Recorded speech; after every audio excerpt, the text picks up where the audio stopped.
tal? Buenas tardes, compañeros. Hoy, 3 de mayo, a nombre de nuestro compañero Óscar Gutiérrez, vamos a dar inicio a sector 4T. En un momento más se reincorporará nuestro compañero Óscar Gutiérrez. Bueno, quiero empezar haciendo mención de que hoy es el Día de la Santa Cruz. Queremos dar una felicitación a todos los trabajadores de la construcción en este su día. Tengo aquí a mi lado al compañero Erasmo. Erasmo es un luchador social de mucho tiempo, compañero fundador marxista y, híjole, tiene un amplio conocimiento en cuanto a historia y muchísimas otras cosas. Compañeros, buenas tardes, compañeros. Mi nombre es Erasmo García, soy militante de Morena y estamos colaborando actualmente dentro de la Secretaría de Capacitación y Formación Política del partido aquí en el estado. Compañeros, hoy vamos a hablar de la Revolución Francesa. Y como cada miércoles vamos concatenando los contenidos de los programas. En el programa pasado abordamos, y meramente nada más para dar contexto para si alguien no nos alcanzó a ver la vez pasada, abordamos cómo nacieron los 3 estados de la Revolución de Francia en el siglo XVIII, que fue el clero, que fue con la religión cristiana, todos los seguidores de Jesús, de Cristo, comenzaron a formar obispos en las diferentes ciudades del Imperio Romano en ese tiempo. Entre más grande fuera la ciudad, más poderoso era el obispo. Entonces el obispo de Roma pues llegó a ser el más poderoso, y a ese fue que se le llamó el Papa. Después de que cae el Imperio Romano bajo las invasiones de los hunos, de los germanos, de los ostrogos y los bárbaros, se genera una división de tierras. Estos, a su vez, dentro de sus propias divisiones de tierras, tenían conflictos con los mismos bárbaros, y buscaron estos al Papa, que él fue el que allí era el líder más poderoso de esos años. Estamos hablando del 500, del año 500 aproximadamente. Lo buscan para que él, con la investidura de la iglesia, con la investidura de Dios, diera el reconocimiento a cada uno de estos pueblos bárbaros que se apoderaron del territorio del Imperio Romano. Y así es como nacen los reinos. Entonces, una vez teniendo ese contexto muy breve, porque si quieren verlo un poquito más profundizado, está en el video anterior de la semana pasada. También aquí el compañero Erasmo nos quiere dar un contexto previo a iniciar a la Revolución Francesa. Me quedé la vez pasada en los 3 estados, que eran el clero, la nobleza y el pueblo. El clero lo componía el 0.5% de la población de Francia, la nobleza el 1%, y el 98.5% lo componía el pueblo. Pero antes de eso, antes de continuar con eso, el compañero Erasmo nos va a hablar del siglo XVI más o menos. Y a ver, compañero Erasmo, apóyame aquí en esta parte. Buenas tardes. Aquí la intención es precisamente contextualizar el momento en que estalla la Revolución Francesa. Es un momento histórico muy importante porque es la confluencia histórica de 2 grandes movimientos. Uno que es el proceso de maduración del capitalismo, que se venía dando desde 1500, vamos a decir.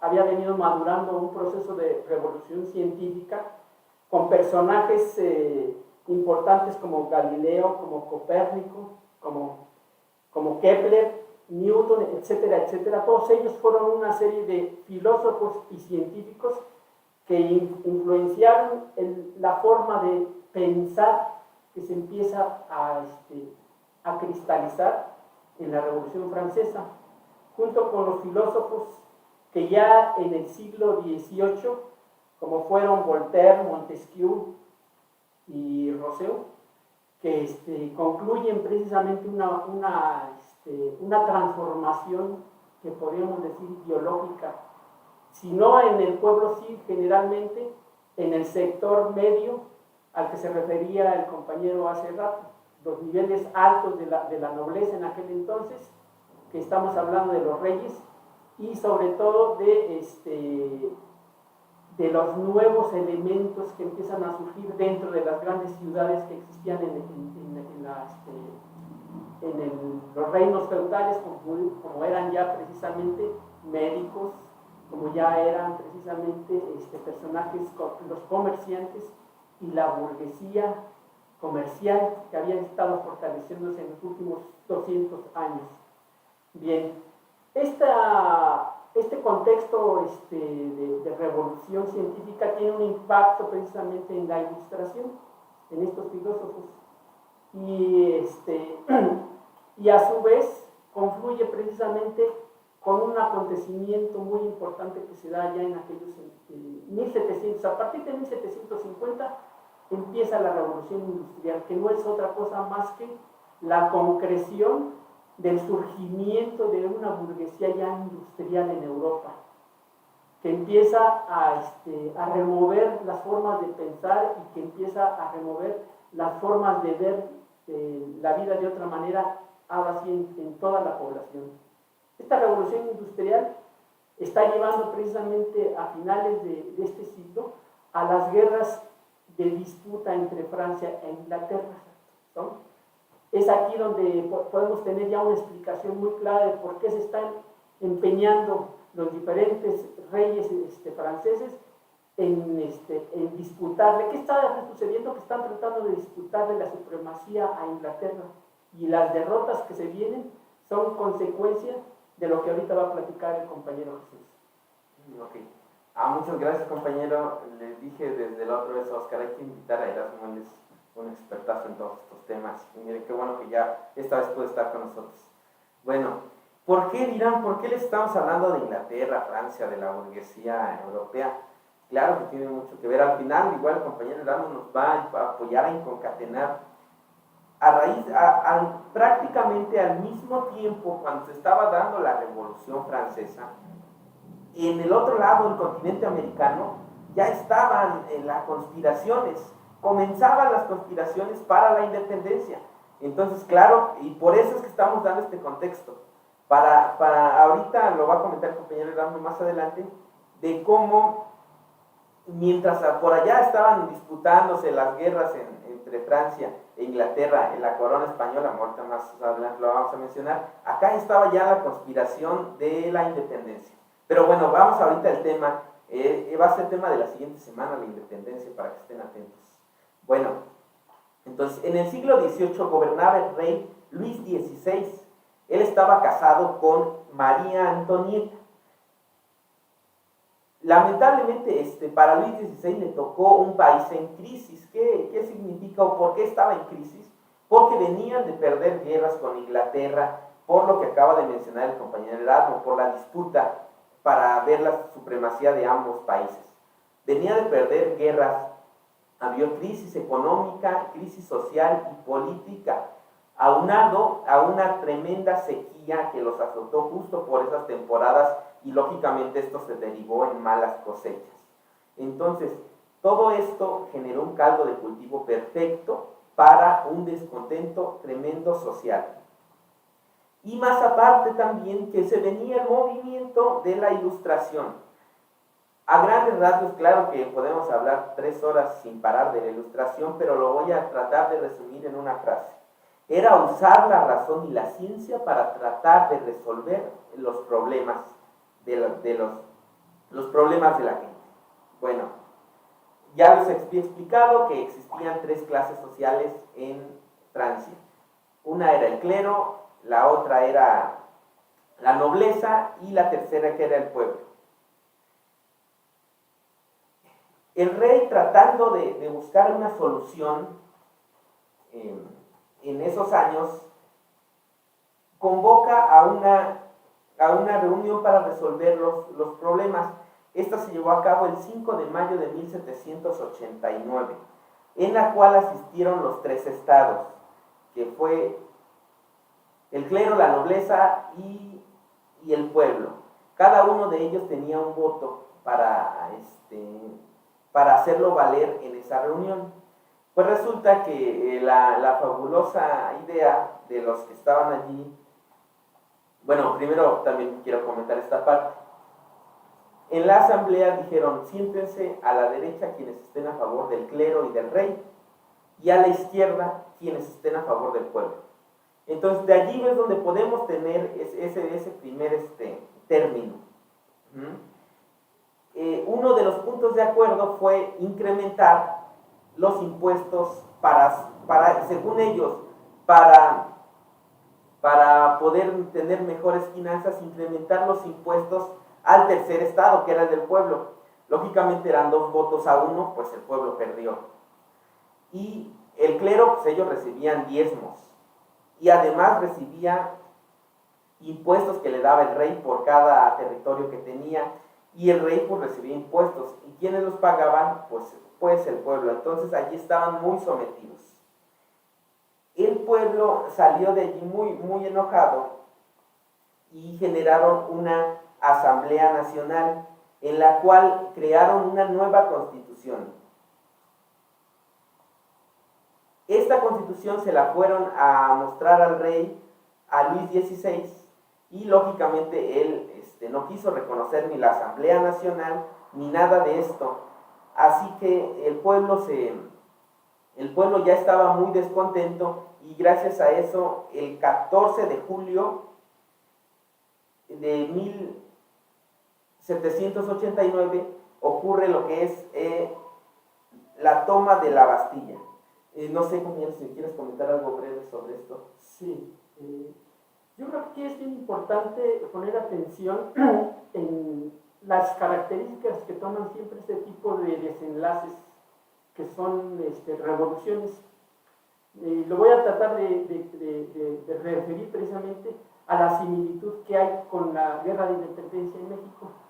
Cuando el pueblo empieza a entrar a la escena histórica, que fue el caso, por ejemplo, de la Guerra de Independencia, y el pueblo se incorpora, por ejemplo, en el movimiento, en el levantamiento que hace Hidalgo.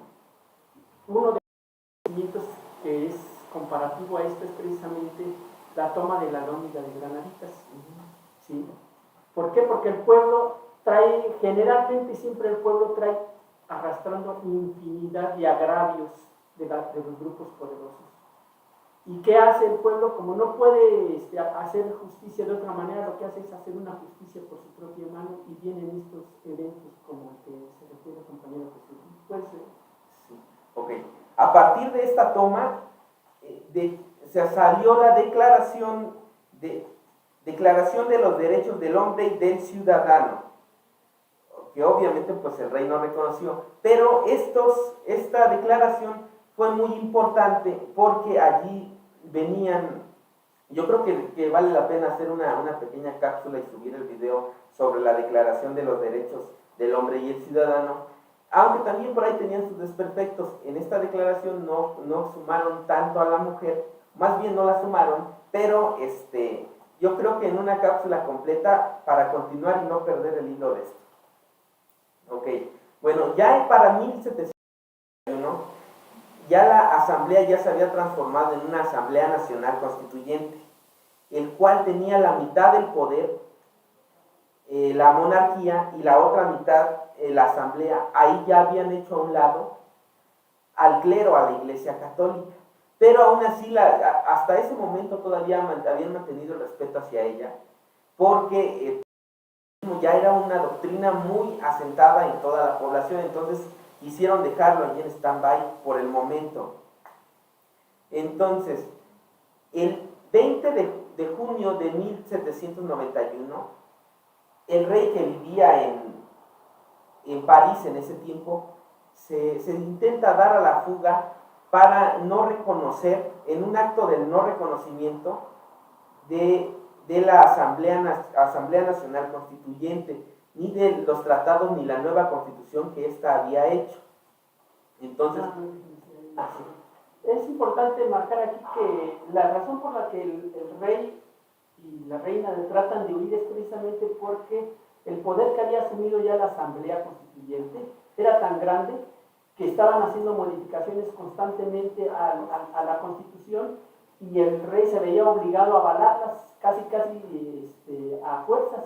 Entonces llega un momento en que se da cuenta que lo que está firmando es prácticamente ir perdiendo poder, el poder que él había detentado durante prácticamente toda su vida y todos los cientos de años anteriores, la nobleza, los está perdiendo en ese momento la nobleza. Y entonces entra precisamente en un momento de reflexión el rey y llega a la conclusión de que no va a poder seguir cediendo más poder y trata de huir. Adelante. Sí, bueno, justamente lo que comentó el compañero Erasmo, pero además esta huida no era únicamente como para ya no avalar los cambios que estaban haciendo.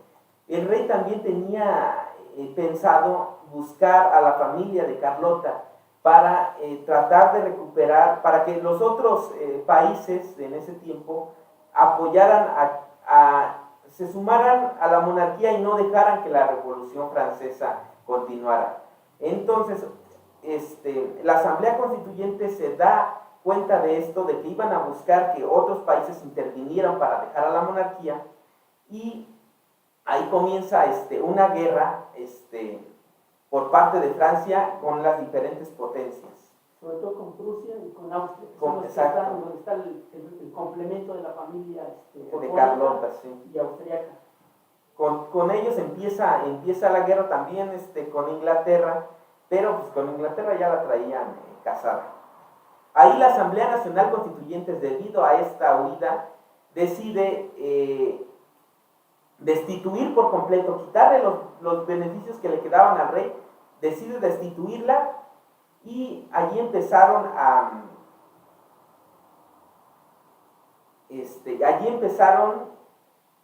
el caos en la Revolución Francesa.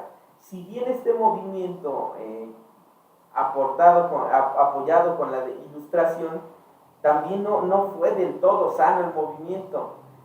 La Revolución Francesa también se comenzó a generar un caos total. Comenzaron a perseguir a quienes estaban, o a quienes a quienes estaban en contra de la revolución, o siquiera opinaran algo, los comenzaron a guillotinar. A ver, no acentuar algo. Precisamente se da esto porque efectivamente, al tratar de huir el rey, era porque había ya preparado una alianza de invasión de sus familiares hacia Francia. Entonces, prácticamente se estaba declarando ya la guerra contra Francia, y la Asamblea se da cuenta de que efectivamente ya hay un conato de guerra, de invasión, y de hecho está siendo invadida Francia por el costado de Prusia y por Austria. Y para colmo, el ejército francés empieza a tener una serie de derrotas consecutivas en esta invasión, lo que provoca que la Asamblea empiece a preocuparse y a ver el peligro que efectivamente se cierne sobre la revolución. Está en peligro la revolución, y es que eso da causa a que se abra un periodo de terror, o vamos a decir, de intento de defensa de la revolución, con el levantamiento de las garantías que la Constitución había venido estableciendo. Se levanta de momento, la Constitución es modificada, y se crea un estado de excepción, y todo aquel que sea, vamos a decir, que se sospecha incluso de que está en contubernio con los invasores dentro de Francia, es pasado a la guillotina. A esto se le llamó la masacre de septiembre. Entonces, se calcula que se guillotinaron a más de 45,000 personas. Entonces sí, ya de repente se comenzó a descontrolar esta situación. Ya se comenzó ya viene Oscar, ya nos acaba de mandar un mensaje. Ya se comenzó a descontrolar. Pero bueno, para esto, por otro lado, ya estaba saliendo un personaje que también vale la pena, nos falta tiempo para hablar de él, que era Napoleón. Napoleón se hizo un general del ejército que comenzó a tomar fuerza, y un grupo del Consejo de la Asamblea Nacional, llamado los Jacobinos, lo apoyaba mucho. Pero a ver, La Asamblea Nacional Constituyente estaba dividida en tres grandes grupos. Una era los jacobinos, que ellos eran los que estaban a favor de matar al rey, y eran los liberales, también apoyaban a Napoleón. Otros eran los girones, ellos eran un poco más conservadores y estaban... Girondinos, gracias compañera. Ellos estaban a favor de no matar al rey. Y los anculons, ellos no estaban ni a favor ni en contra, pero como eran el pueblo, eran, por decirlo así, ellos se recargaban la mayoría de las ocasiones a votar con los jacobinos. Entonces allí la Asamblea Constituyente decide guillotinar al rey. Así que el 21 de enero de 1793 guillotinan a Luis XVI, y en octubre de ese año guillotinan a su esposa, la reina Carlota. María Antonieta. Perdón, la reina María Antonieta. Y allí fue lo que dijo el compañero Erasmo. Ahí ya prácticamente habían listas de traidores, y aguas con que aparecías en una de esas listas, porque te daban cuello, y aunque fueras de los mismos jacobinos fundadores de la revolución, con que alguien te acusara, con eso te daban cuello. ¿Quieres comentar algo? Sí. Yo quisiera puntualizar ciertas características que hubo precisamente en este periodo del terror, porque el hecho de que se haya perdido el control al que se refería Jesús se debe precisamente a que la invasión externa iba avanzando, y el hecho de que empiece y aparezca en escena Napoleón es precisamente que como general Napoleón empieza a revertir esas derrotas y empieza a haber triunfos.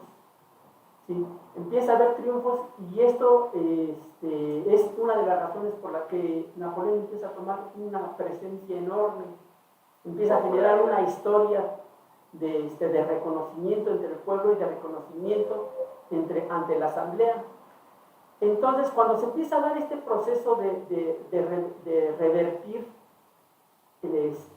la invasión, es cuando dentro de la asamblea los diferentes grupos empiezan a pensar si valdría la pena no levantar el estado de excepción y acabar con el periodo de terror.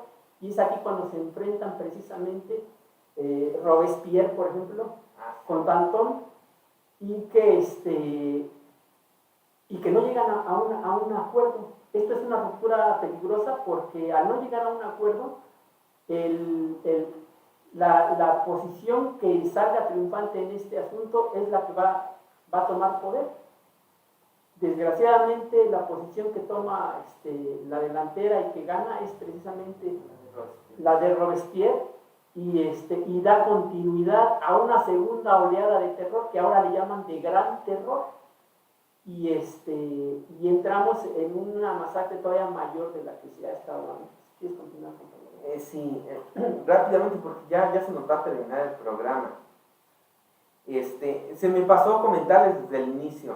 Robespierre era un político abogado de Francia, que era muy querido, ya que él en sus inicios era un excelente orador.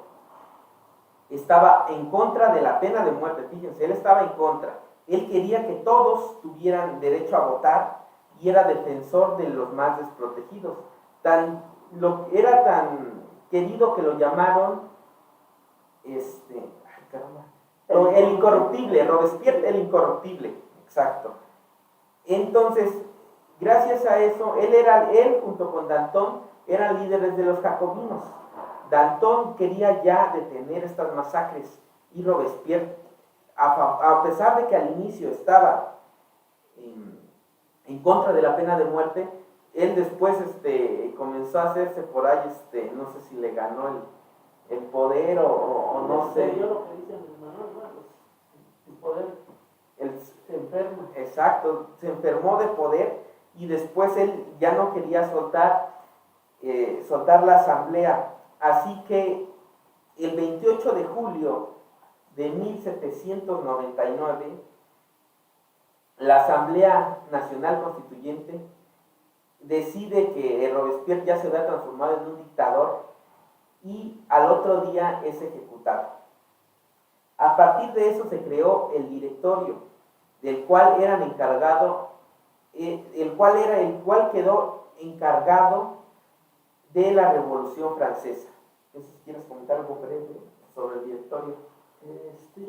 Sí, más bien yo quisiera, por el tiempo que nos queda, tratar de vincular todo este proceso con lo que estaba sucediendo en América. A ver, entonces ya nada más para cerrar. Sí, disculpe, amigo.